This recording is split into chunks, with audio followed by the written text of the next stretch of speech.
सोचिए, अगर एक ही देश पूरी दुनिया की सबसे बड़ी अंडरग्राउंड सिटी, सबसे लंबी अंडरसी टनल और इतना बड़ा डैम बना दे कि उससे 3 गुना बिजली पैदा हो जितनी पूरी फ्रांस खपत करता है, और ये सब एक ही समय पर।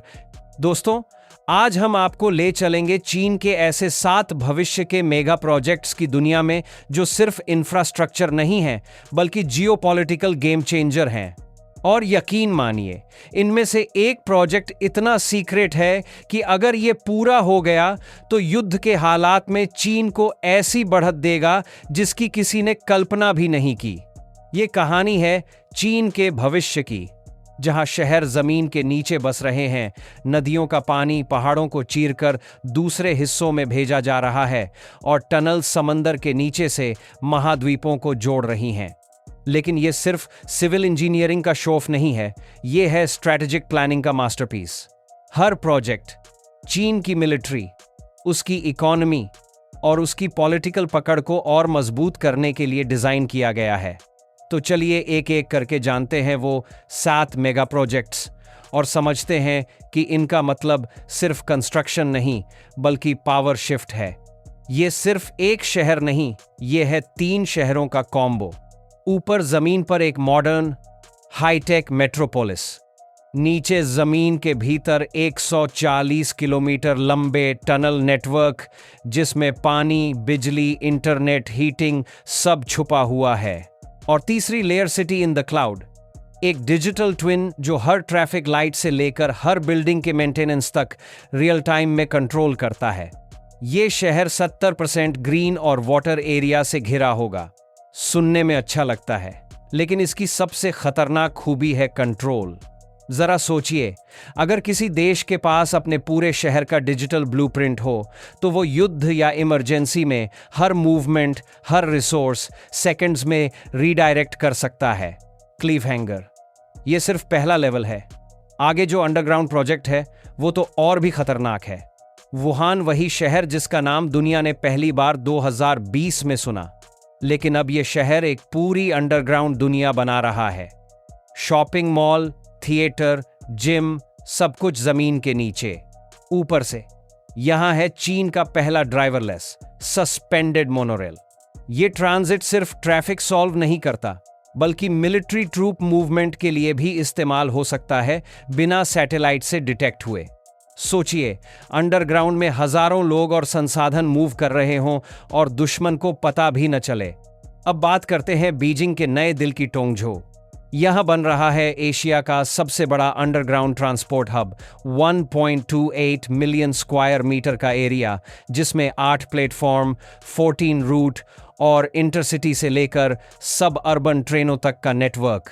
ये सिर्फ ट्रांसपोर्ट नहीं है, ये एक मास्टर डिस्पैच सेंटर है जो इमरजेंसी में मिलिट्री सप्लाई लाइंस का काम कर सकता है। अगर किसी दिन बीजिंग ब्लॉकेड हो जाए तो ये हब सीक्रेट सप्लाई रूट की तरह एक्ट करेगा। क्लिफ हैंगर, और सप्लाई की बात निकली है तो अब आते हैं उस प्रोजेक्ट पर जो पानी को हथियार बना सकता है।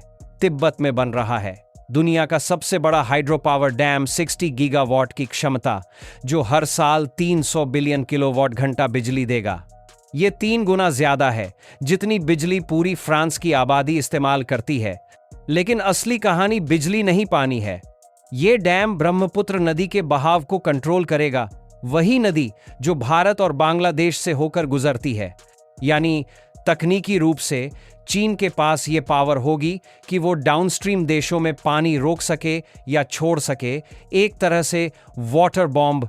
ये प्रोजेक्ट एक इकोनॉमिक पावर मूव है, लेकिन एक जियोपॉलिटिकल वेपन भी।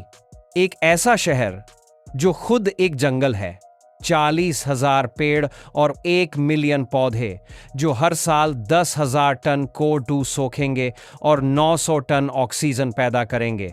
सारे घर और बिल्डिंग्स पौधों से ढंके होंगे, सोलर पैनल और जियोथर्मल हीटिंग से चलेंगे। लेकिन सोचिए, अगर कोई देश ऐसी सेल्फ सस्टेनेबल सिटीज बना ले तो उस पर एनर्जी या फूड ब्लॉकेट का असर नहीं होगा। युद्ध में ये शहर खुद को महीनों तक चला सकते हैं बिना बाहर से सप्लाई के। ये है चीन का नया innovation hub. AI, big data, satellite internet, green energy सब कुछ यहाँ डिजाइन हो रहा है। यही नहीं, यहाँ दुनिया की सबसे बड़ी building new century global centre और बनने जा रहा है पैंडा टावर, जो सिचुआन का सबसे ऊंचा स्काई स्क्रैपर होगा। ये एरिया सिर्फ बिजनेस के लिए नहीं, यहाँ के टेक लैब्स चीन के military drone, cyber warfare tools और स्पेस टेक के लिए भी प्रोटोटाइप बना रहे हैं। क्लिफहैंगर। और अब आते हैं उस प्रोजेक्ट पर जो पानी के नीचे से दो बड़े हिस्सों को जोड़ेगा और शायद मिलिट्री के लिए सीक्रेट मूवमेंट का रास्ता बनेगा। 122 किलोमीटर लंबी दुनिया की सबसे बड़ी अंडर सी टनल। यह चीन के दो पेनिनसुला को जोड़ेगी, शानडोंग और लियाओडोंग। लेकिन यह सिर्फ ट्रेनों और कारों के लिए नहीं। एक्सपर्ट्स का मानना है कि यह टनल मिलिट्री सबमरीन और अंडरसी ड्रोन ट्रांसपोर्ट के लिए भी इस्तेमाल हो सकती है, बिना किसी रडार के पकड़े गए। सोचिए, युद्ध में एक तरफ से दूसरी तरफ भारी हथियार, टैंक्स, यहां तक कि मिसाइल सिस्टम भी पानी के नीचे से ले जाए जा सकते हैं, वो भी दुश्मन को बिना पता चले।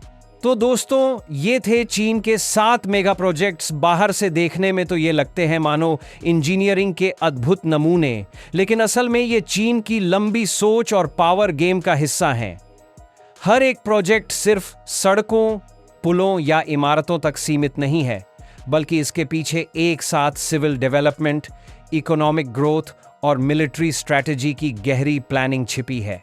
ये प्रोजेक्ट्स चीन को सिर्फ तकनीकी ताकतवर नहीं, बल्कि जियोपॉलिटिकल तौर पर भी अपराजेय बनाने की दिशा में कदम है। सोचिए, अगर ये सारे मेगा प्रोजेक्ट्स समय पर पूरे हो गए तो 2035 तक दुनिया का नक्शा वैसा नहीं रहेगा जैसा हम आज जानते हैं। सप्लाई चेन से लेकर ऊर्जा के प्रवाह, समुद्री रास्तों से लेकर डिजिटल नेटवर्क तक, हर जगह चीन की पकड़ मजबूत हो सकती है। और तब शायद पारंपरिक हथियारों से ज्यादा इंफ्रास्ट्रक्चर ही सबसे बड़ा हथियार बन जाएगा। अब बड़ा सवाल यह है, क्या बाकी देश जैसे भारत, अमेरिका, जापान इस रफ्तार का मुकाबला कर रहे हैं? क्या वो भी अपने अपने मेगा प्रोजेक्ट्स पर उतनी ही आक्रामकता से काम कर रहे हैं? या फिर आने वाले सालों में हमें एक ऐसी दुनिया देखने को मिलेगी जहां आर्थिक गलियारे, हाई स्पीड रेल और ऊर्जा नेटवर्क ही शक्ति संतुलन तय करेंगे? क्योंकि दोस्तों, आने वाले समय में लड़ाई सिर्फ जमीन, समुद्र या हवा में नहीं होगी, ये लड़ेगी डेटा केबल्स, हाईवे, पोर्ट्स और पावर प्लांट्स के जरिए। और जो इस रेस में आगे निकलेगा वही दुनिया के फैसले लिखेगा। अगर आपको ये डीप डाइव पसंद आई तो वीडियो को लाइक कीजिए, अपने दोस्तों के साथ शेयर कीजिए और कमेंट में बताइए आपको इन 7 में से कौन सा प्रोजेक्ट सबसे ज्यादा पावरफुल लगा और क्यों। सबसे स्मार्ट और इंटरेस्टिंग कमेंट को हम अपने अगले वीडियो में फीचर करेंगे। और हाँ, अगली बार हम लाएंगे भारत के गुप्त मेगा प्रोजेक्ट्स, जिनके बारे में आपको शायद ही पता हो। मिलते हैं अगले एपिसोड में, तब तक के लिए जिज्ञासु रहिए और सीखते रहिए।